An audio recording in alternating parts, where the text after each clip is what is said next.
पिछली बार के एग्जाम में फेल होने वाले दो छात्र इस वक्त एक दूसरे से पूछ रहे हैं कि तुम आगे या हम आगे, हम तुमसे तेज या तुम हमसे पीछे। बड़ी हास्यास्पद स्थिति इस वक्त बिहार के अंदर दिखाई दे रही है, क्योंकि अभी तक इंडी गठबंधन के अंदर सीट शेयरिंग का फॉर्मूला तय नहीं हुआ है, समीकरण अभी तक स्पष्ट नहीं हो पाया है। बिहार की मौजूदा स्थिति ये है कि कांग्रेस कह रही है हमें 15 सीट चाहिए लोकसभा चुनाव में, आरजेडी ये कह रही है कि 8 से 9 सीट, इससे ज्यादा हम तुम्हें देंगे नहीं, क्योंकि पिछली बार भी इतनी सीटों पर तो तुमने चुनाव लड़ा था। क्या स्थिति फिलहाल 2019 के चुनावों के बाद बिहार की थी, सबसे पहले वो मैं आपको बताती हूँ। 2019 के लोकसभा चुनाव में बिहार के अंदर मात्र एक सीट इंडी गठबंधन के खाते में गई थी और वो कांग्रेस को मिली थी। ये देखिए, इसके अलावा ये पूरा नक्शा बिहार का अगर आप देखिएगा तो एनडीए के खाते में 39 सीट चली गई थी। और अब इसी इंडी गठबंधन के अंदर दो महत्वपूर्ण दल, एक तो कांग्रेस और दूसरी आरजेडी, एक दूसरे को ये कह रहे हैं कि हम तुम्हें ज्यादा सीट दें तो दे क्यों, वजह बताओ, कारण बताओ, क्यों चाहिए ज्यादा सीटें। राहुल गांधी की भारत जोड़ो न्याय यात्रा जब बिहार के अंदर प्रवेश की थी तो ड्राइविंग सीट के ऊपर तेजस्वी यादव ने कमान संभाली थी और राहुल गांधी को लेकर वो पूरा बिहार घूमे थे। लेकिन अब उसी गाड़ी के दो पहिए एक दूसरे से बिछड़ने को तैयार दिखाई दे रहे हैं और एक पहिया दूसरे से ये कह रहा है ज्यादा जिम्मेदारी हमें चाहिए, तभी गाड़ी आगे चलेगी। और अब ये गाड़ी बेपटरी होने को बेताब दिखाई दे रही है। देखिए, ये कहा गया है आरजेडी की तरफ से कांग्रेस को कि पिछली बार तुमने 9 सीटों पर चुनाव लड़ा था, इस बार भी हम उतनी सीट तुम्हें देंगे, क्योंकि पिछली बार जो वोट प्रतिशत था वो हमारा तुमसे ज्यादा था।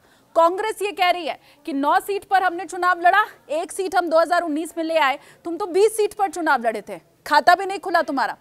2019 के लोकसभा चुनाव में 20 सीट पर आरजेडी ने चुनाव लड़ा था, 9 सीट पर कांग्रेस ने लड़ा था। कांग्रेस एक सीट जीतने में कामयाब हो पाई और अब कांग्रेस ये कह रही है कि वो जो पुराना प्रदर्शन है तुम्हारा भी कुछ खास अच्छा नहीं था, इसलिए ज्यादा सीट अपने पास रखने की जो हट है, जो जिद है, उसे तुम छोड़ दो।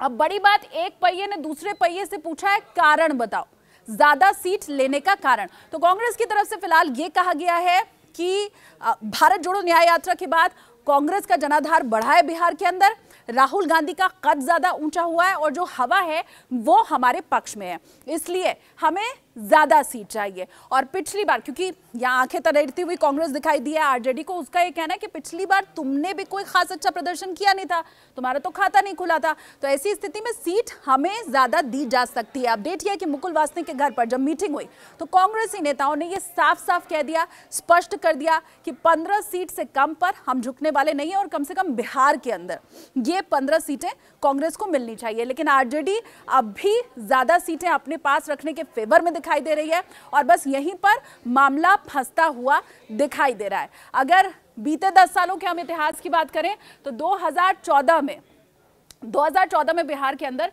इंडी गठबंधन के पास 6 सीट थी और इन 6 सीटों में आरजेडी के पास 4 सीट थी और कांग्रेस के पास 2 सीट थी। ये 6 सीट इनके खाते में गई। लेकिन इस प्रदर्शन को 2019 में जो बढ़ाना था वो घटाता हुआ इंडी गठबंधन दिखाई दिया था। हालांकि उस समय इंडी अलायंस नाम नहीं था इसका, लेकिन अगर कांग्रेस और आरजेडी की ही हम बात करें तो 2019 में ये घट करके 1 हो गया, तो 6 से 1 पर आए।